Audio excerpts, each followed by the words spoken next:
Hello et bienvenue sur le podcast Parlons Com. Je suis Bertie, la licorne de ta com et de ton business. À mon compte depuis février 2013, j'accompagne les entrepreneurs dans la mise en place d'une stratégie de communication authentique, mais surtout positive. J'aime aussi partager mon aventure entrepreneuriale pour aider ou inspirer ceux qui en ont besoin. Seul ou accompagné, je vais te parler de stratégie de communication, d'entrepreneuriat et te partager des anecdotes un petit peu croustillantes. Si ça te tente, tu es au bon endroit, alors let's go!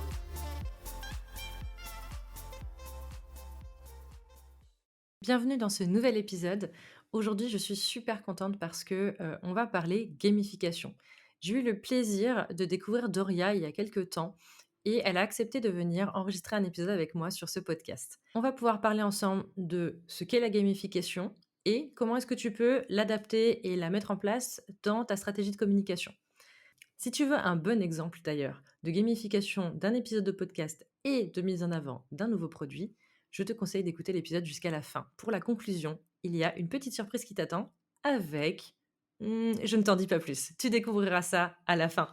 Je te laisse rejoindre notre conversation. Hello Doria et merci beaucoup d'être présente aujourd'hui pour l'enregistrement de ce podcast. Est-ce que tu vas bien? Bah, je vais très bien et toi? Merci de Bah, me je vais très recevoir. bien aussi. Merci beaucoup. Alors du coup, on est ensemble aujourd'hui pour pouvoir parler justement de la gamification dans la communication. Et avant d'aller sur ça, on va, faire un petit point d'abord. Est-ce que tu pourrais te présenter en quelques mots, pour les auditeurs qui peut-être ne te connaîtraient pas? Yes. Donc moi, je m'appelle Doria, alias l'enjouée, et je suis experte en gamification et en solutions ludiques. Je suis aussi, game designer, éditrice, enfin j'ai pas mal de choses, de cordes à mon arc. Mmh. Mais j'aide les entrepreneurs et les entrepreneuses à créer des expériences uniques et mémorables et à développer des business kiffants pour elles et leur clientèle, notamment grâce à la gamification. Super et de ce que je sais justement, tu as aussi, comme tu l'as dit, tu es éditrice, donc tu as aussi un je dirais un pied, mais même plus que ça dans l'édition de jeux et tout ce qui est autour de ça, donc ta passion, elle vient de ce côté-là, sur cette partie de la gamification? Ouais, complètement, donc moi, je suis gameuse depuis que je suis toute petite, Mmh. donc je joue à des jeux de société, des jeux vidéo, des jeux de rôle, des jeux grandeur nature, enfin un petit peu tous les formats, tous les Ouais. styles, tous les genres, toutes les durées, enfin bref, voilà, je suis vraiment tombée dans la marmite, comme Obélix, mais dans la marmite de jeux. Ouais, je sais que c'est un de nos points communs Oui. et donc voilà et en fait, donc moi j'ai fait des études d'édition et de communication et j'ai découvert en parallèle de ma licence, l'édition de jeux de société puisque j'ai bossé dans un magasin de jeux de société spécialisé à Clermont-Ferrand. Donc j'ai été vendeuse pendant 3 ans, et j'ai découvert qu'il y avait tout cet univers, en fait, de l'édition de jeux de société et je me suis dit: «OK, mais c'est exactement ça que je veux faire».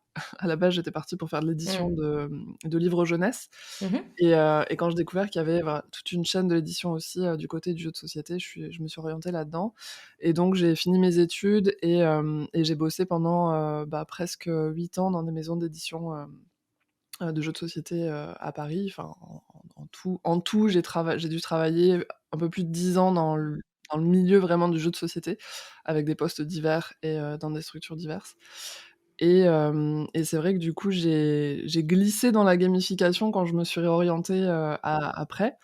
En fait, j'ai commencé par donc je me suis, formée en programmation neurolinguistique et pratique narrative pour accompagner les gens à développer leurs projets et par le jeu. Donc en utilisant toujours cette dynamique, ludique en fait de développement parce que je considère que, les transformations ont pas besoin d'être pénibles dans la vie et qu'il y a quand même beaucoup de choses pénibles dans la vie et donc si on peut la faciliter, ben, on peut être plus efficace, prendre du plaisir dans le processus de transformation, quel qu'il soit et donc j'étais partie là-dedans et je me suis rendu compte au fur et à mesure que ce que je faisais, c'était de la gamification Mmh. et donc après, je me suis spécialisée là-dedans, parce que ça correspond tout à fait à ma vision finalement des choses, du monde. Ouais, bah, oui et quel ça a été quoi le c'est vrai que c'était pas prévu que je te pose cette question, mais en venant là-dessus, je trouve ça intéressant. Ça a été quoi le déclic qui a fait que tu t'es dit: «Je vais me mettre à mon compte et je vais travailler sur ce secteur» enfin, le sujet, on a compris qu'en effet, c'était un fil rouge depuis longtemps, mais à quel moment tu t'es dit: «Tiens, je vais arrêter, de travailler dans ce milieu-là», qui avait l'air d'être un milieu qui justement correspondait à tes attentes,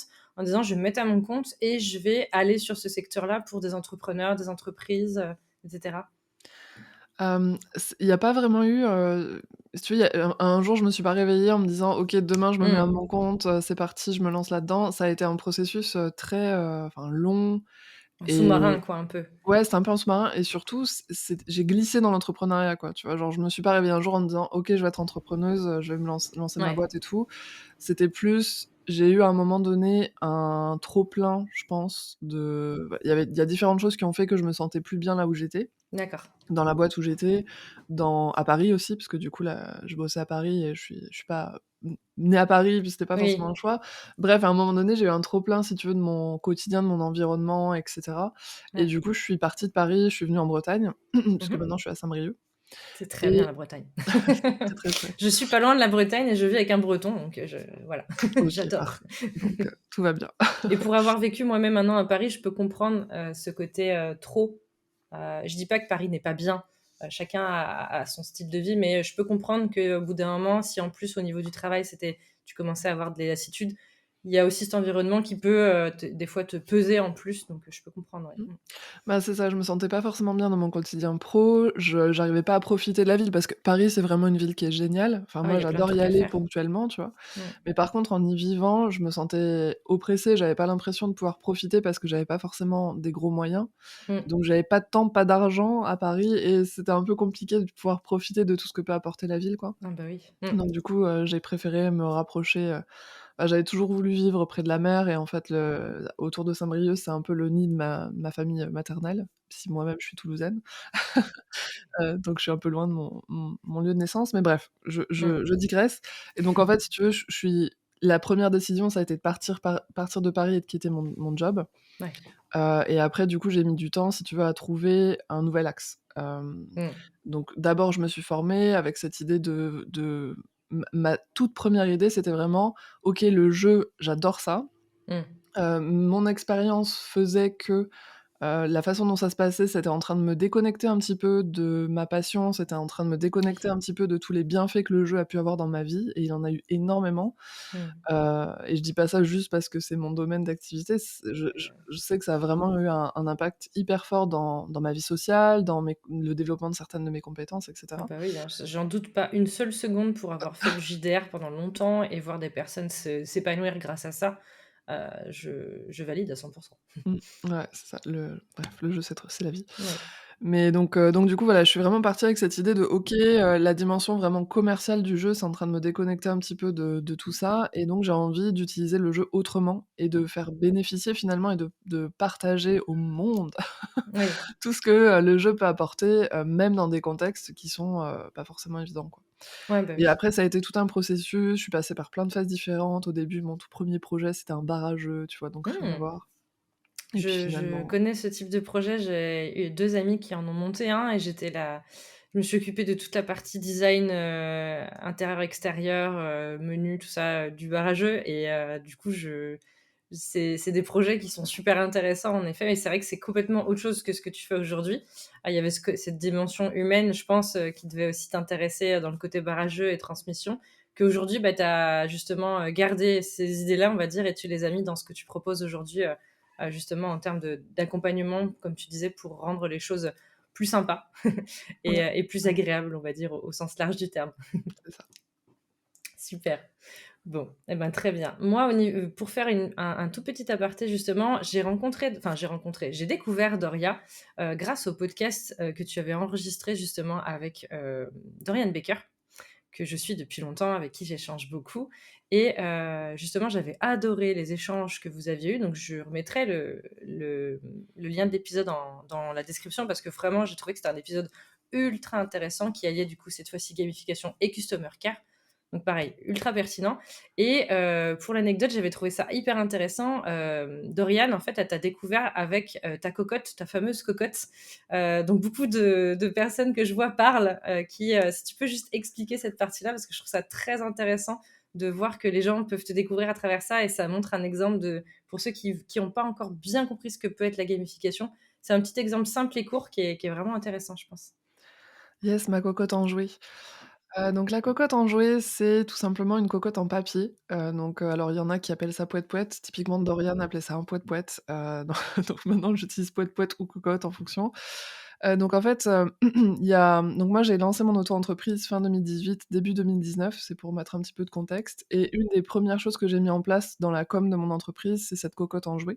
Mmh. Et c'est donc tout simplement mon flyer qui est donc un format A5, mais sur lequel j'ai, dessiné, si tu veux, les schémas de pliage, d'une cocotte en papier avec un petit, schéma à côté, tutoriel pour réussir à, du coup, plier ta cocotte, si jamais tu sais plus, comment on fait. Oui, bah, oui. Et donc en fait, cette cocotte en papier, moi je l'utilise à chaque fois que je me déplace à un événement, présentiel. Mmh. Forcément vu qu'elle est en papier, je peux pas l'envoyer, Oui. je peux pas l'envoyer par mail, encore que je pourrais. Tu pourrais, mais c'est vrai que c'est pas la même expérience, on va C'est pas dire. la même expérience, mais Ouais. typiquement dès que je participe à un événement en présentiel, que ce soit, en l'occurrence Dorian Baker, je l'ai rencontré, enfin on s'est pas rencontrés, Oui, en on plus, vous s'est vous êtes pas loupés. vus, justement. C'est ça, on s'est pas vus, mais on était toutes les 2 au Bishow de The Bee Boost, Oui. du coup en fin d'année 2022 et du coup, en fait, moi j'ai croisé, G&G pour qui j'ai travaillé, qui était avec Safia Gourari et donc je leur ai donné mes petites cocottes en papier. Donc en Mmh. fait, à chaque fois que j'approche, ou que quelqu'un m'approche dans un événement comme ça, je lui dis: «Hey, salut, est-ce que tu veux jouer à, avec ma cocotte en papier?» Donc j'en ai une qui est pré-pliée et je fais le petit jeu, du coup: «Tu veux combien?» Hop, je compte, il choisit la couleur et cetera. Mmh. Donc j'ai fait ce petit jeu, avec Genji et Safia Gourari et du coup, ça a bien plu et tout, donc du coup, Safia a pris une cocotte en papier, puisqu'après je la donne et du coup, c'est comme ça, en fait, que Dorian a vu la cocotte dans les mains de Safia et que du coup, elle m'a contactée pour parler de gamification et c'est vrai que cette cocotte, elle a toujours bien plu. Tu vois, la première version de la cocotte, qui était Ouais. avec mon ancienne identité visuelle et tout, de 2019. Il y a encore des gens aujourd'hui que je croise, en physique qui me disent: «Eh mais j'ai toujours ta cocotte sur mon étagère et à chaque fois que je la regarde, je pense à toi et tout». Je me suis C'est dit: «Mais génial. waouh, c'est trop cool!» parce que c'est effectivement dans mes objectifs puisque clairement j'ai pensé cette cocotte avec un objectif de gamification très Oui. précis et des objectifs marketing précis. C'était donc mes objectifs, il y en avait plusieurs. Le premier c'était de créer vraiment un objet que Oui. les gens ont envie de conserver. Parce que le truc avec les flyers, même les cartes de visite ou les brochures, c'est que ça finit soit dans un tiroir, soit à la poubelle Je et suis que d'accord. potentiellement, ben, voilà, tu noyé ou Mmh. juste tu jeté, quoi. Ouais, bah, Donc moi, oui. j'avais pas envie de ça pour ma petite cocotte, et surtout pour mon support, j'avais envie que les gens aient envie de garder cet objet et que du Mmh. coup, justement, ils puissent se rappeler de moi en le voyant, quoi. Il y avait aussi une dimension, écologique à ma réflexion parce que justement tout ce qui est flyer souvent ou brochures, on les consulte et on les jette assez rapidement et j'avais vraiment envie d'augmenter la durée de vie en fait de Mmh. cette dépense énergétique et de cette utilisation des matériaux Mmh mh. et donc du coup, c'est aussi pour ça que je me suis dit: «OK, faut pas que ce soit juste un simple papier, faut que ce soit un objet» Mmh. et encore une fois que les gens aient envie de la conserver. Mmh. Et puis en plus de ça, mon troisième objectif, c'était vraiment de créer un support qui me ressemble à moi et qui ressemble aussi à mon activité et qui illustre et amène tout de suite les personnes dans mon univers, à savoir le jeu. Et donc ma première interaction avec les gens, c'est tout de suite une interaction ludique Mmh. dans ces événements présentiels, quoi. Et donc typiquement au Bichot, j'ai eu des gens qui ont vu des cocottes dans les mains d'autres personnes Oui. et qui ont dit: «Ah mais tu as eu cette cocotte où?»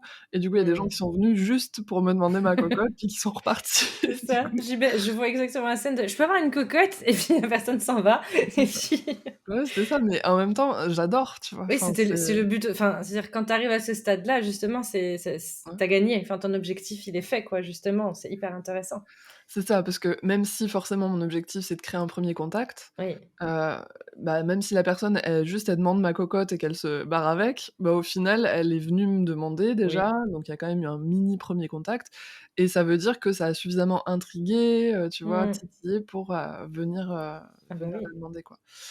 Donc voilà, donc du coup ma cocotte aujourd'hui, elle se porte bien. Effectivement, elle m'a amené une certaine, visibilité Ouais, bah, oui, hein. et puis du coup là, régulièrement, j'en fais gagner sur mon compte Insta. Donc là, Oui. juste la semaine dernière, justement, je fais parfois des mini-jeux dans mes stories. Donc Ouais. ça, on pourra aussi reparler de ça Ouais, dans on va en les reparler. exemples de gamification de communication. Mais du coup, je fais gagner des cocottes en papier aux 10 personnes qui ont, Mmh. répondu en premier, des choses comme ça et donc je les envoie par la poste pour le coup. Oui, bah, oui. Là, j'ai vu passer ça justement la semaine dernière. J'ai trouvé ça hyper chouette parce qu'il y a aussi ce côté où tu fais la passerelle entre le digital et le physique, mine de rien aussi, et je trouve ça hyper intéressant parce que ça amène justement vers la question suivante dont on allait parler sur, qu'est-ce que la gamification? Et d'ailleurs aussi celle d'après sur comment on l'utilise dans sa com. C'est vrai qu'avec ta cocotte, en fait, on a, l'exemple parfait de c'est quoi et comment ça impacte la communication. Ce que je trouve très intéressant justement par rapport à ça, c'est que ta cocotte, tu l'as réfléchie, enfin, comme tu l'expliquais, tu t'es pas juste dit: «Ah, je vais faire un truc marrant». Tu as vraiment eu aussi cette démarche de oui, ça va être, sympa, ludique et il va y avoir ce côté échange, et cetera. Mais c'est pas que ça. C'est aussi justement, comme tu le dis, c'est un support marketing. Ton but, c'est d'avoir de la visibilité avec, c'est que les gens se souviennent de toi, c'est ce que tu disais aussi et le côté après, tu as en plus toute une démarche justement écologique derrière avec, cette volonté-là. Donc c'est très intéressant et je trouve que c'est important parce qu'il y a beaucoup de gens, je pense, qui peut-être, au niveau de la gamification, vont avoir cette idée de: «Oui, c'est faire des trucs fun, quoi». Et de pas comprendre qu'en fait derrière c'est vraiment aussi toute une réflexion. C'est pas juste dire, ah bah tiens on va mettre, je sais pas, je dis n'importe quoi, on va mettre un système de points. Oui, mais est-ce que, enfin c'est quoi le but derrière, comment ça marche vraiment, et cetera. Et je pense que c'est très important d'avoir cette dimension là en tête. Et justement on va faire un petit aparté sur vraiment, si tu peux nous expliquer ce que c'est que la gamification, on va dire techniquement, qu'est-ce que c'est et comment ça se traduit, on va dire. Donc oui, la gamification, c'est vraiment le fait de prendre des mécaniques et des éléments de jeu et de les transposer dans un contexte qui à l'origine n'est pas ludique. Mmh. Donc ça peut être tout type de contexte. Ça peut être le contexte perso, ça peut être le contexte pro, ça peut être dans un business, ça peut être dans la com, mais ça peut être aussi dans les offres, ça peut Oui. être dans le quotidien entrepreneurial et cetera.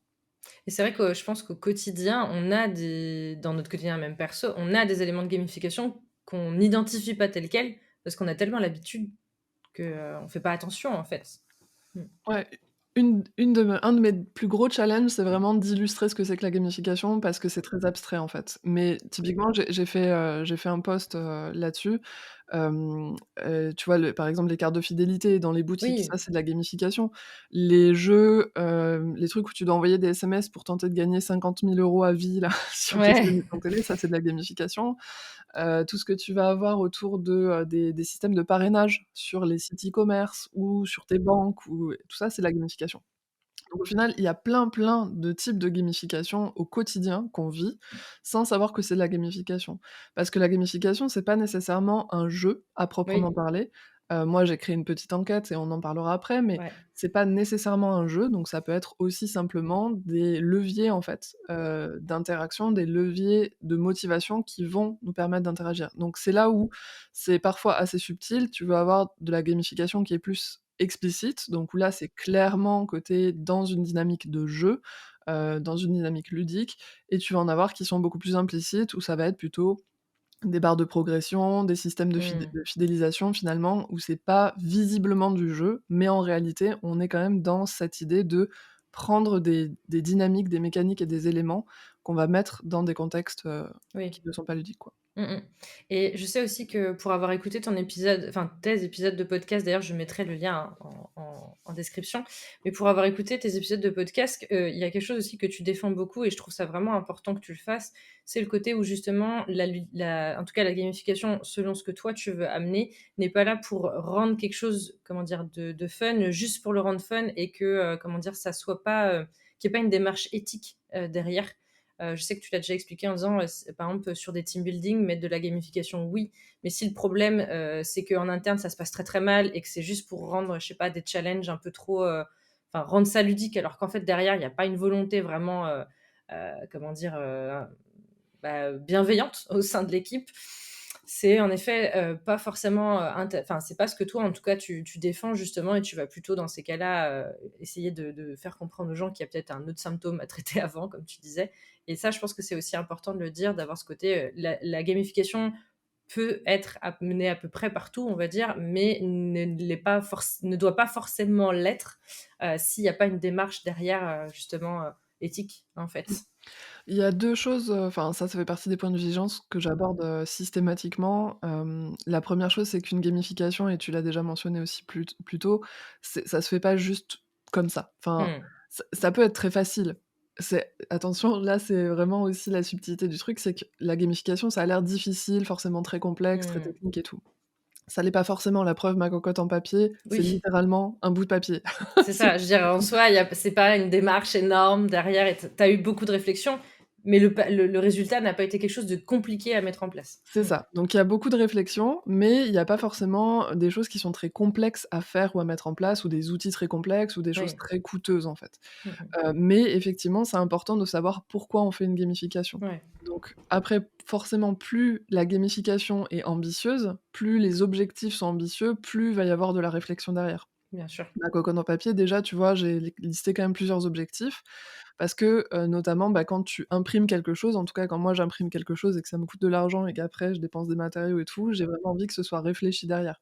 Tu vas avoir des trucs comme de la gamification sur mes stories, je vais pas passer non plus, 6 heures, tu vois, à stratégiser On est pour, d'accord. balancer une petite stories, Oui. éphémère. Voilà.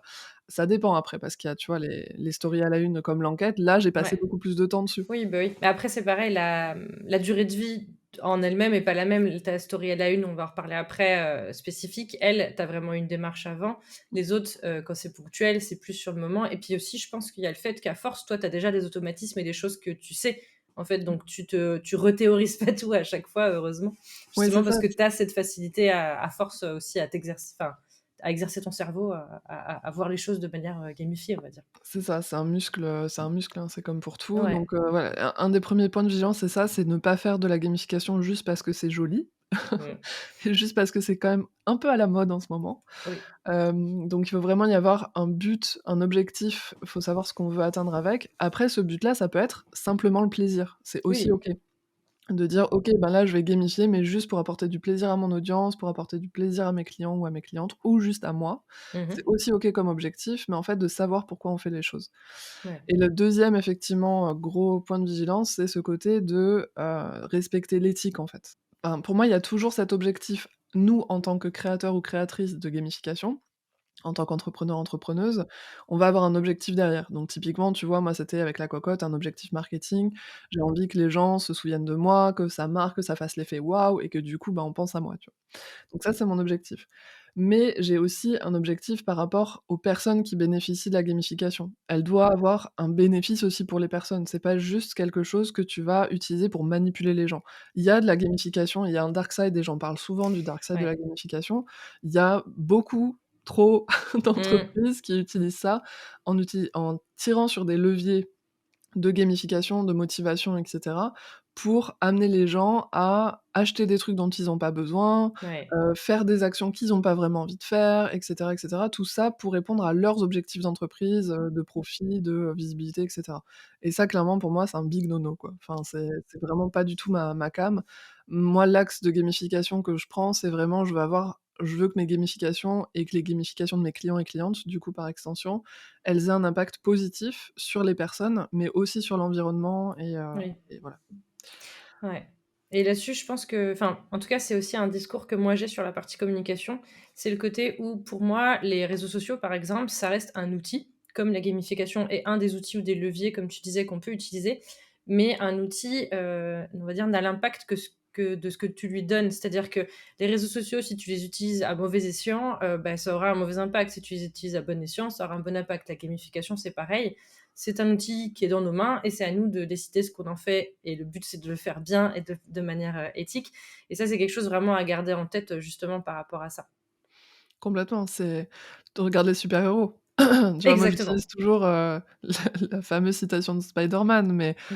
voilà, tu as des pouvoirs, c'est les pouvoirs en tant que tels ne sont pas ni bons ni mauvais. C'est En ça. plus, c'est une vision assez manichéenne et tout, mais c'est pas bon ou mauvais. Un outil n'est pas bon ou mauvais en soi, mais par contre, les usages qu'on en fait peuvent être, à impact, positif ou négatif. Encore une fois, c'est très polarisé, il y a des Oui. nuances là-dedans, bien sûr. Mais voilà, c'est ce qu'on en fait, en fait, qui va faire que, Mmh. ça va avoir, un impact positif pour les personnes ou l'inverse, quoi. Ouais, c'est ça. Moi, je prends souvent aussi l'allégorie du couteau.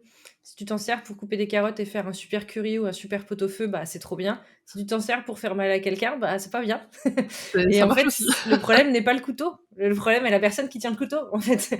Et je trouve que c'est ça aussi qui est important à bien avoir en tête, c'est qu'en effet, dans ces cas-là, c'est justement les utilisateurs et les, comme tu dis, les personnes que tu accompagnes, de leur éviter de tomber du côté obscur de la force de la gamification et justement de rester du côté lumineux pour faire des choses qui soient éthiques, intéressantes, pertinentes et pas juste pour le fun. Alors, même comme tu disais, l'objectif peut être le plaisir, mais le faire, sans vraiment aucun objectif derrière, c'est quand même un peu dommage et c'est en fonction du temps et de l'énergie que ça demande à déployer, c'est quand même aussi, l'intérêt d'avoir quelque chose qui soit, alors quand je dis rentable, c'est pas forcément financièrement, mais en termes de temps, d'énergie et cetera. C'est Et quelque le chose de résultat, en fait, tout et de simplement. résultats, oui, bien sûr. Parce que si tu sais pas où tu vas, en fait, tu peux pas savoir si tu l'as atteint ou pas, en fait. Et c'est un peu le problème, c'est que du coup, il y a, je pense, pas mal de gamification qui peut faire des flops, Oui, parce que justement, en fait, la personne ne sait pas où elle voulait l'amener, ne sait pas quels objectifs elle voulait atteindre.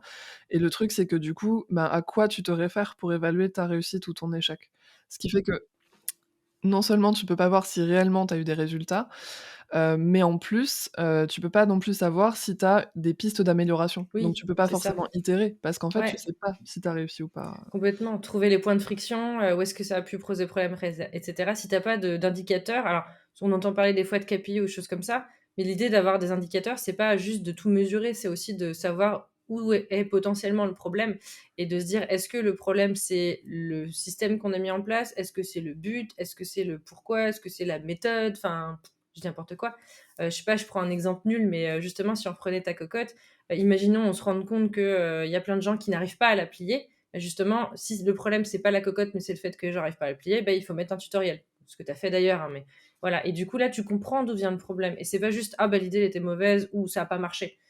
Pourquoi ça a pas marché? Et aussi pourquoi ça a marché d'ailleurs. Et ça, je pense que c'est aussi quelque chose d'important. Justement, comme tu disais, grâce aux indicateurs, c'est de se rendre compte si ça a marché, justement, quels sont les petits points qui ont le mieux marché et qu'est-ce qui pourrait être réutilisé. Et comme tu disais, bah, pour d'ailleurs itérer, pour ceux qui savent pas trop ce que c'est que l'itération, c'est le fait de, en gros, c'est un peu le test and learn. C'est, je mets en place quelque chose, je teste, j'apprends de ce que ça a mis en place et j'itère. Donc, c'est-à-dire, je passe au niveau supérieur. Enfin, alors, supérieur, pas forcément, voilà, mais je passe au niveau d'après, on va dire, en mode, bah, maintenant que j'ai compris ce qui va pas, bah, je peux faire mieux, etc. Et l'itération, c'est vraiment ça, c'est prendre le temps de faire des évolutions, de comprendre ce qui a marché ou pas et d'aller au next step, on va dire, quoi. Mm. Mmh, c'est ça.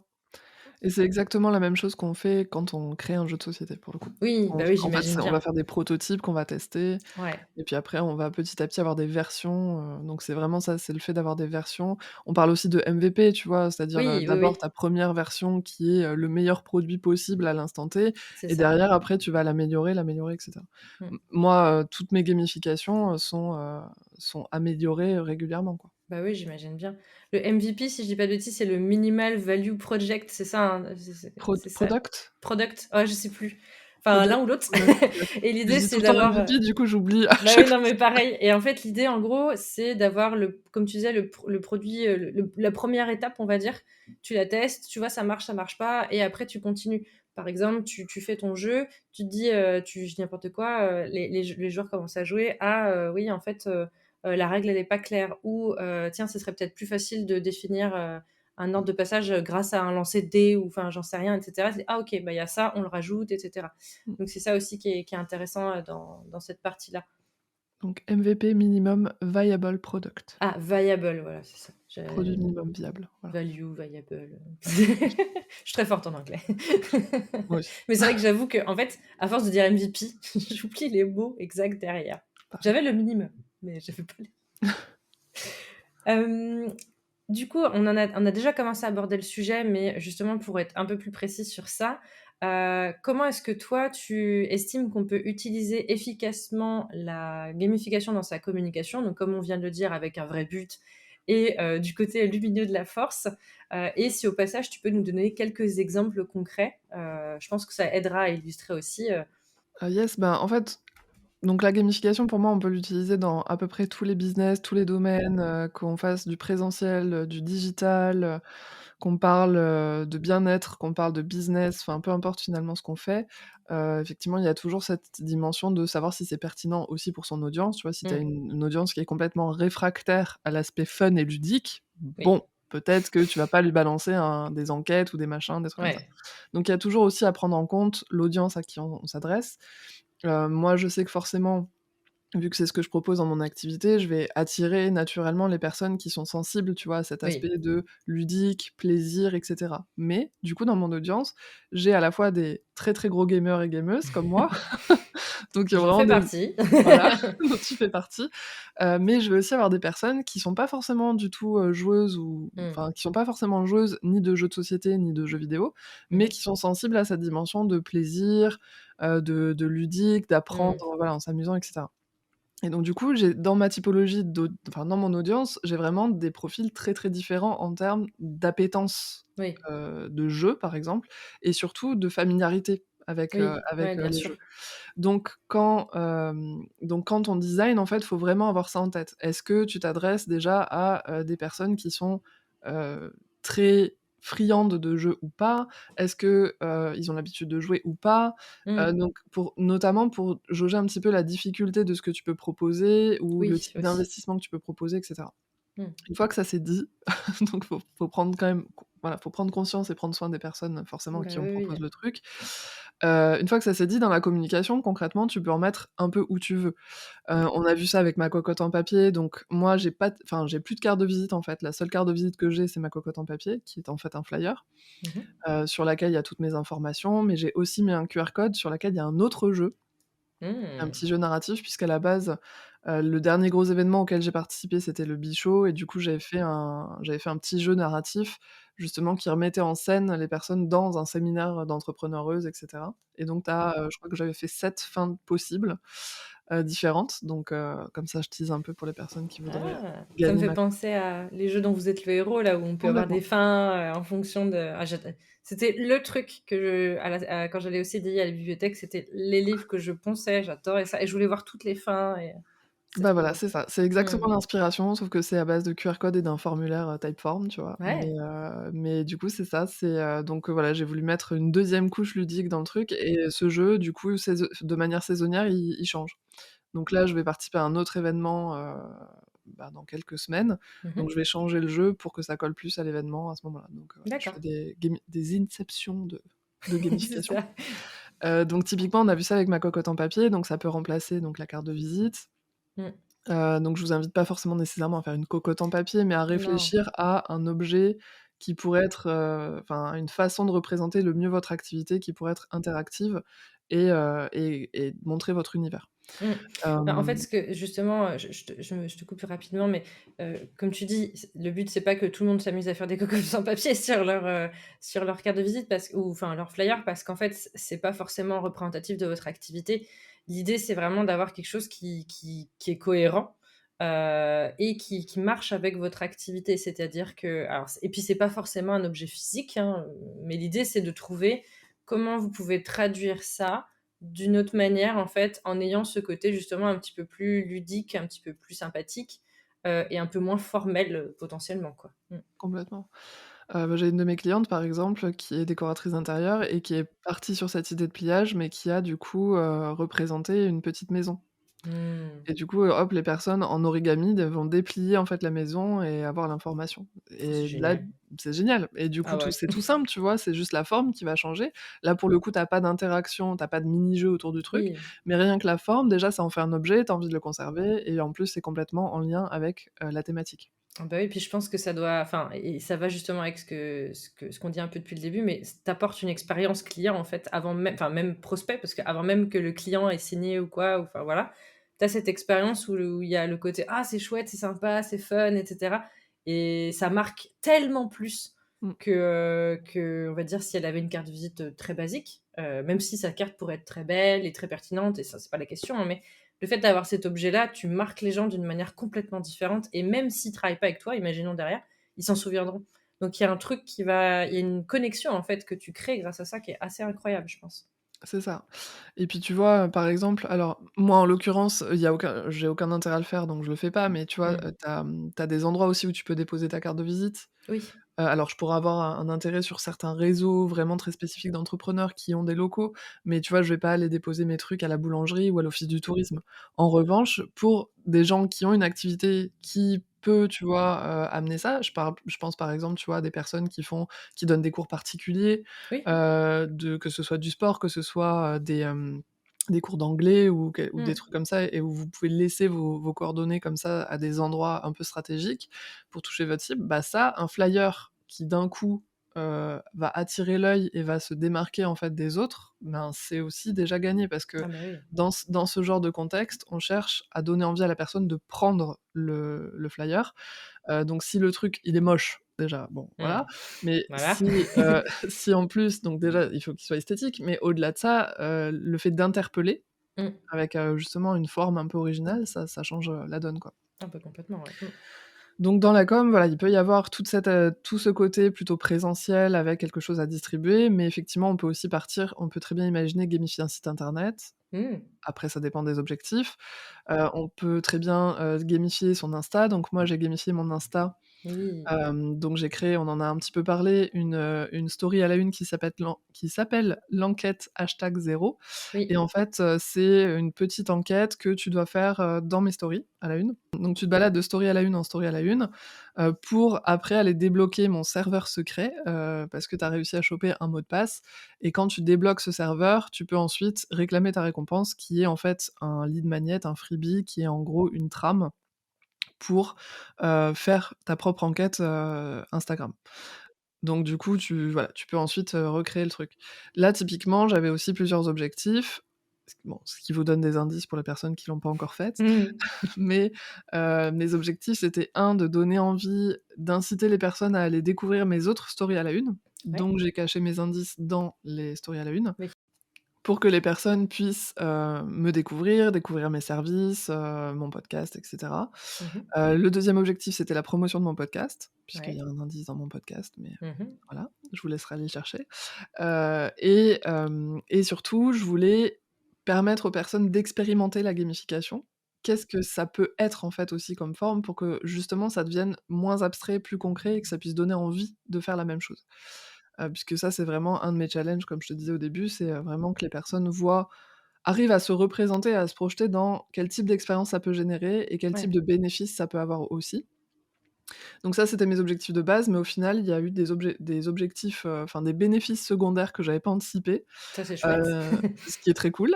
Mmh Mais mh. typiquement, vu que mon serveur secret, c'est sur mon site internet, j'ai eu un pic de trafic quand j'ai Oui. lancé l'enquête parce que du coup, tout le monde allait dessus.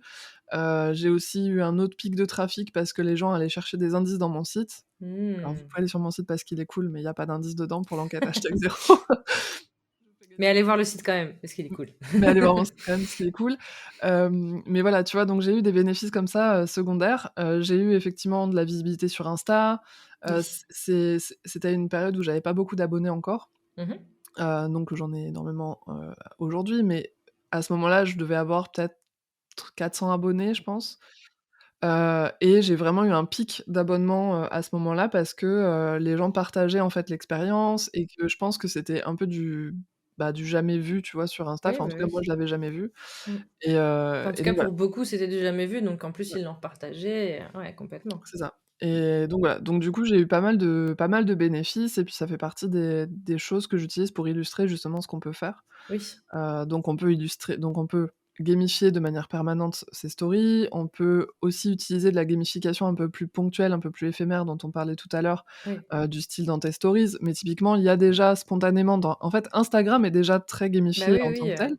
les jauges, les stickers, tout ça, c'est de la gamification, en fait, hein. C'est ça, c'est ça. Les Ouais. stickers, c'est de la gamification. Tu as des stickers qui sont plus ou moins ludiques que d'autres, Mmh. mais typiquement les quiz, les sondages, tous ces trucs-là, même l'avatar, le fait d'avoir créé un Oui. avatar, tout ça, c'est de la gamification. Mmh mh. Donc en fait, il y a déjà pas mal de fonctionnalités sur Insta qu'on utilise spontanément, Oui.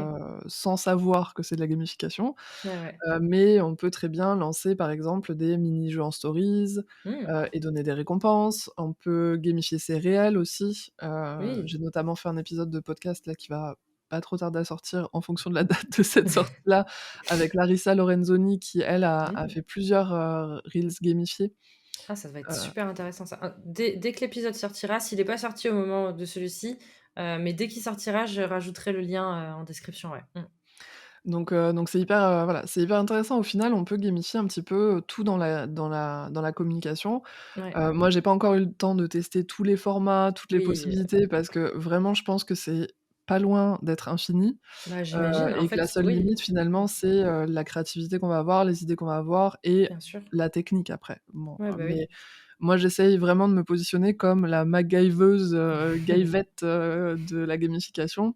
Mmh mh. Je suis vraiment convaincue qu'on peut faire de la gamification avec les moyens du bord. La preuve étant avec ma petite cocotte en papier, Oui. mais à chaque fois que je bosse avec des clients, une des premières choses qu'on liste ensemble, c'est tous leurs outils. Oui, Tous comme les ça, tu outils peux faire le point sur ce qu'ils ont déjà et ce que ça à quoi ça pourrait servir potentiellement, quoi. c'est ça, et notamment parce que dans ma façon de créer aussi des gamifications, c'est que soit je pars d'une fonctionnalité, typiquement, tu Mmh. vois, sur, la l'enquête l'enquête #0, Mmh. heu, donc typiquement sur l'enquête #0, je suis partie en me disant: «Tiens, si je gamifiais mes stories à la une». Oui. Mais Allez. je savais pas, ce que j'allais faire, tu vois? Ouais, ouais. Je me suis juste dit: «Tiens, ça me paraît être une fonctionnalité qui peut être intéressante et tout, qu'est-ce que je peux faire avec ça, quoi?» Mmh. Et du coup, quels objectifs je peux me donner, qu'est-ce que je peux mettre en avant, promouvoir, pour quel impact, et cetera. Et il y a pas mal de trucs comme ça, il y a pas mal de fonctionnalités Insta encore que j'ai pas, tenté de gamifier, mais qui sont dans les Ouais. tuyaux. Mmh. Simplement, forcément, ça demande du temps et un Bah, peu bien de sûr. voilà, j'ai aussi, un business quand même à côté et des Bah, mine clients, de rien, oui. donc voilà. Mais donc ça arrive au fur et à mesure, et je pense que ça, c'est une bonne façon aussi de se poser la question. C'est de faire déjà la liste des outils qu'on a, Ouais. faire la liste donc la liste des outils, mais aussi la liste de nos canaux de communication, et Oui. de se dire: «OK, lesquels je pourrais éventuellement, gamifier?» Parce qu'on peut très bien Ouais. gamifier son podcast. Donc moi, là, Oui. j'ai commencé à gamifier mon podcast. Ouais, d'ailleurs, j'avais noté un truc là-dessus parce que tu as fait un épisode alors j'ai oublié le nom de la personne, je m'excuse. Tu as fait un épisode avec une personne où vous avez fait un épisode sur ton podcast et un sur le sien et il y avait un mot de passe à la fin de chaque épisode il fallait les 2 Mmh mh. et après les rentrer sur un lien particulier pour pouvoir accéder, et cetera et ça, je me souviens parce qu'en plus, je t'avais envoyé un message là-dessus et du coup, ça, par exemple, c'est quelque chose qui, mine de rien, sur le fond, est simple, en fait. C'est vous êtes à 2, chacune, il y a un épisode sur son podcast respectif et vous donnez un mot de passe à la fin. Enfin, c'est pas compliqué. Après, il y a la partie, l'endroit où on rentre le mot de passe et cetera, bien sûr, mais je veux dire, la mécanique de base, elle est pas complexe, en fait. C'est intéressant ça. Non, c'est très simple, et oui, c'est un épisode avec Amélie Galandris, du coup. Voilà, c'est ça. L'épisode que j'ai fait sur son podcast, c'est, sur la thématique de la joie comme un acte de résistance, Mmh. et celui qu'elle a fait sur le mien, c'est, sur la gamification en tant que pilier et de ton identité de marque. Mmh. Parce qu'on peut Ouais, vraiment ouais, faire ouais. de la gamification un pilier de son identité de Ah bah, marque. oui, C'est le cas oui. pour moi de manière assez Ah logique, bah, oui. mais mais c'est aussi le cas pour d'autres entreprises qui ne vendent pas nécessairement, du jeu.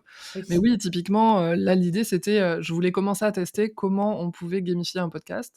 Donc Mmh. une des façons, c'est effectivement ça, donc là, on a fait 2 épisodes, et puis, si tu écoutes les 2, tu as des 2 bouts de mots de passe, et ensuite tu le rentres et tu accèdes à un cadeau qui est un cadeau, donc c'est une trame, enfin non, c'est un diagnostic pour savoir si oui ou non, hem, la gamification pourrait être un élément de ton identité de marque, un Oui, pilier en tout d'accord. cas de ton Mmh. identité de marque, et dans quelle proportion.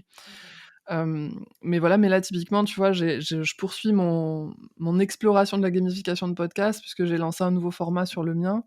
Donc mon podcast, c'est «Et si on en jouait?», et j'ai, donc des formats solo, des formats interview, Oui.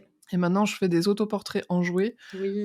Donc c'est des formats très courts où en fait je vais balancer, 40 ques enfin jusqu'à 40 questions à mon invité. Il doit répondre en 2 minutes à un maximum de questions. S'il arrive à 20 réponses, il peut me donner un gage qui a été sélectionné par, enfin il sélectionne un gage, mais qui a été proposé par mes abonnés sur Insta. Oui. Ouais, ouais. Donc là, l'idée, c'est vraiment de rendre aussi un format plus interactif, Mmh. fun pour, l'invité, fun pour moi, fun pour l'audience.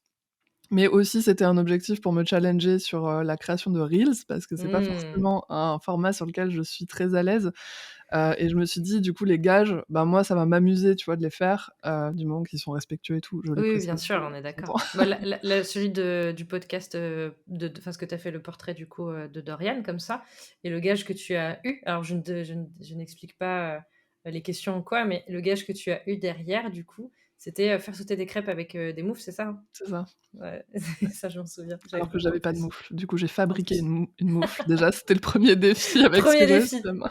Mais je trouve ça ultra intéressant ce que tu dis parce qu'en fait, tu me dis si je me trompe, mais en fait, tu es partie du constat où j'aimerais bien faire des reels, mais c'est pas un truc qui m'éclate. Du coup, comment est-ce que je peux rendre moi-même mon expérience gamifiée? Pour ce faire, je vais proposer à mes abonnés de me proposer des défis sympas à faire. Donc je gamifie mon expérience propre en fait pour créer et celle de mes abonnés et tu as associé ça avec justement la gamification de ton podcast avec un nouveau format. Enfin, c'est ultra intéressant de voir tout le schéma, en fait. C'est pas juste, enfin, tu pars d'un constat qui n'a rien à voir, entre guillemets, au départ avec ça et en fait, ça t'amène à ça. Je trouve ça hyper intéressant. Merci. Mais oui, en fait, j'essaye toujours d'amener les concepts, le plus loin possible.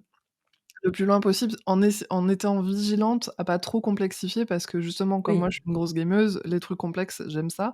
Mais j'essaye aussi de rendre ça, assez, accessible à tous et puis même pour moi, tu vois? Si je complique oui. trop les trucs, ça fait des flops et tout.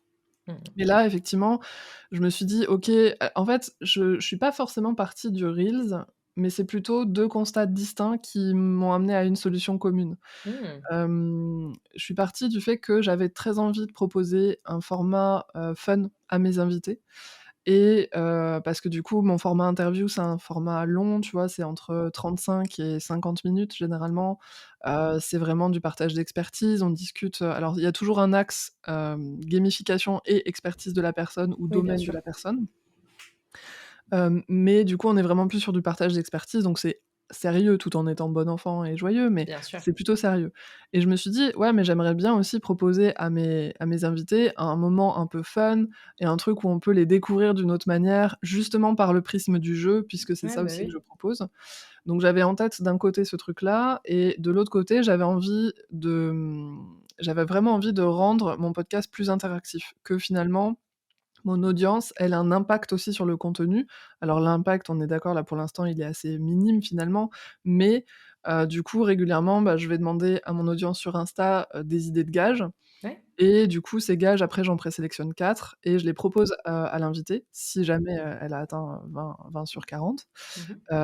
et c'est la personne qui choisit le gage. Donc du coup, ça me permet, d'intégrer mon audience que mon audience a un impact et une interaction dans mon format. Ça me permet de proposer un truc fun à l'invité et à moi Mmh. et effectivement, je me suis dit: «OK, bon, bah, ces gages, du coup, comment je peux les matérialiser?» Tu vois? Je vais peut-être pas juste faire une photo comme ça ou en story, c'est un peu machin et je me suis dit: «OK, bon, bah, du coup, mon format un peu challengeant, c'est les reels. Peut-être que justement, je peux en profiter pour faire des reels qui sont fun pour moi à faire, parce qu'à la base, c'est pas forcément un format que je trouve très fun, effectivement et où, il y a des trucs tellement chouettes qui se font, tellement créatifs en reels, Ah oui. donc je trouve ça trop cool. Mais c'est vrai que moi, j'ai du mal à passer à l'action et donc je Ouais. me suis dit: «OK, c'est un bon moyen effectivement de me Mmh. pousser un peu aux fesses et de me lancer», tu vois, par Ah rapport bah à ça. oui. Donc Puis ça, ça amène aussi, enfin je trouve, à 2 autres trucs ultra intéressants. C'est qu'il y a un côté aussi un peu storytelling, puisque tu poses des questions très, très variées. C'est-à-dire que pas forcément en rapport avec l'expertise de la personne, mais hyper large justement. Donc du coup, on apprend un peu aussi à découvrir la personne à travers ses réponses aux questions et ça, je trouve aussi que derrière, ça peut très facilement déboucher sur des échanges justement, que ce soit avec toi et ou avec ton invité pour, l'audience en fait, pour se dire: «Ah tiens, elle a dit ça» ou «La question elle a été posée, c'était ça». Enfin, presque, alors j'aime pas le mot débat parce qu'il est aujourd'hui un petit peu mal connoté, mais le côté voilà échange, on peut discuter autour de ça, ça peut être super intéressant et justement tu t'es servi, en plus de ça, donc au-delà de faire un reels, tu t'en es aussi servi justement pour gamifier la semaine dernière et faire gagner ta cocotte en papier. oui. Donc là, enfin la boucle elle est plus que bouclée, elle est, 3 fois bouclée. Non mais ça montre qu'une expérience de gamification, c'est un peu comme moi ce que j'aime bien dire aux clients quand je leur parle de recyclage de contenu, mais là c'est un truc où vraiment d'une idée, tu as pu extraire tellement de choses que c'est hyper intéressant et hyper large en fait. Enfin, ça amène à plein de choses. Oui, puisqu'effectivement, du coup, j'ai partagé le reels et en story, j'ai dit, j'ai été poser, enfin, j'ai posé une seule question, ce qui était, du coup: «Quel est le talent caché de Dorian Baker?» Et forcément, c'est une réponse qu'elle donne dans, l'épisode, dans l'autoportrait enjoué et donc les 10 premières personnes ou les 20 premières personnes qui ont répondu, je vais leur là, elles sont pas encore parties, mais je leur envoie des cocottes enjouées, justement. Ouais, bah, ouais, mais c'est enfin, c'est génial parce que du coup, c'est enfin, c'est tout un écosystème de gamification, donc je trouve ça hyper intéressant.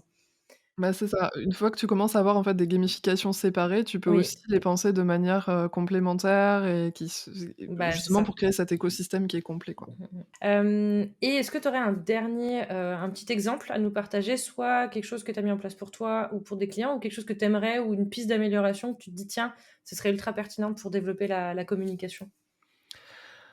Bah, donc on a parlé podcast, typiquement, j'ai aussi écrit donc un article de blog, pour Gen.G qui m'avait invité à Oui, parler du coup de la gamification sur leur blog je mettrai et l'article évidemment en description.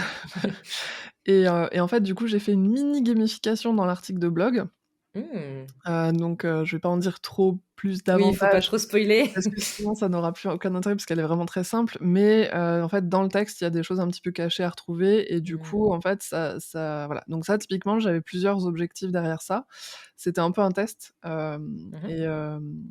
et du coup je me suis dit que ce serait intéressant de le faire pour l'article de Gen.G parce qu'elles ont une grosse audience et donc du coup au Bien niveau sûr.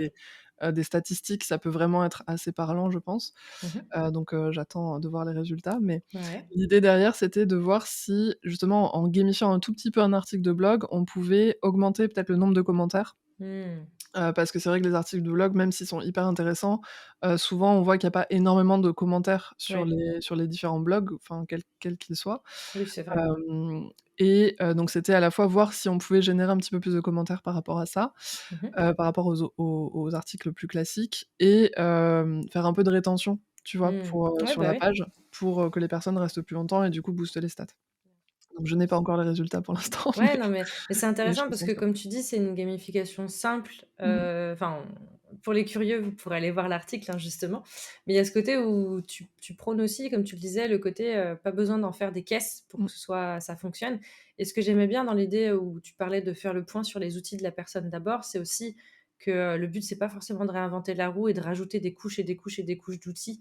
C'est plus de se dire: «OK, actuellement, tu as quoi? C'est quoi tes objectifs? Avec ce que tu as, qu'est-ce qu'on peut faire?» Mmh. Ou, vraiment s'il faut rajouter un autre outil, bon, on verra à ce moment-là, mais avec déjà tout ce que tu as, est-ce qu'il y a pas des trucs qu'on peut, déjà mettre en place, en fait? Et je trouve ça intéressant plutôt que d'automatiquement se dire, enfin, beaucoup peuvent se dire: «Ah mais ça veut dire qu'il va falloir que je rajoute des outils ou une couche ou des trucs ou quelque chose de tentaculaire qui va être complexe à mettre en place, à suivre» et cetera. Ça aussi, je pense, c'est quelque chose d'important à mettre en avant par rapport à ça, justement. Mmh. Complètement, complètement. Moi, tu vois, typiquement, l'enquête #0, j'ai eu juste besoin de mon Insta, d'une page de site protégée par un mot de passe et d'un outil d'emailing Ouais, voilà. avec un formulaire de captation de mail, c'est tout. Mmh. Sauf que chose C'est que la très plupart des infopreneurs aujourd'hui ont, donc voilà, c'est ça. voilà. C'est ça et quand bien même si tu as pas de site internet, tu peux faire une page Notion, enfin, tu vois, tu peux Oui, toujours te débrouiller pour faire des trucs, mais bien sûr. différents, quoi.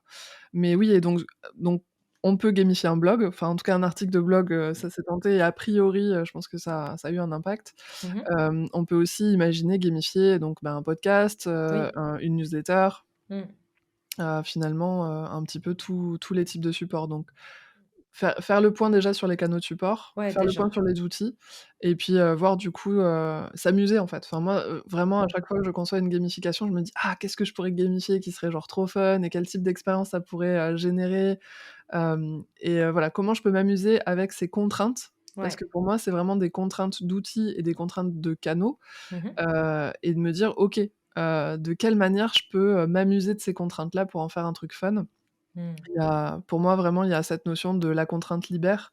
Mmh. C'est quelque chose que mon père m'a beaucoup partagé parce qu'il a une compagnie d'improvisation théâtrale. J'ai fait beaucoup de théâtre aussi quand j'étais plus jeune et c'est vrai que quand on te lance sur un thème enfin, quand on te lance dans une improvisation et qu'on te dit: «Vas-y, improvise quelque chose», tu te dis: «Ben, ça qu'est-ce que je fais?